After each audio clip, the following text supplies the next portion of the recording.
சகீலா, பிறப்பு சனவரி 1977, குணசித்திர வேடங்களிலும் நகைச்சுவை வேடங்களிலும் நடிக்கும் இந்திய நடிகையாவார். 15வது வயதில் பிளே கேஸ் என்ற படத்தில் துணை நடிகையாக அறிமுகமானார்.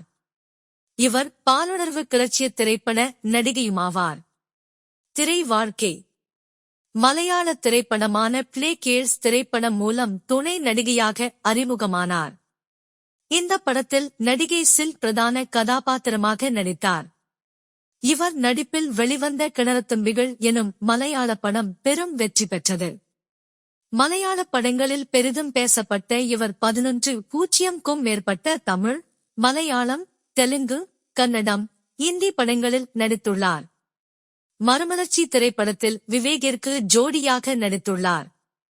குணசித்திர வேடங்களிலும் நகைச்சுவை வேடங்களிலும் நிறைய தமிழ், தெலுங்கு படங்களில் நடித்துள்ளார். ஜெயம், அழகிய தமிழ்மகன், பாஸ் என்கிற பாஸ்கரன் போன்ற தமிழ் படங்களில் நகைச்சுவை கதாபாத்திரத்தில் நடித்துள்ளார். இவரை திரையுலகத்தினர் சைக்ளோன், லேடி லால் என்ற பெயர்களில் அழைக்கின்றார்கள். ஷூட் 2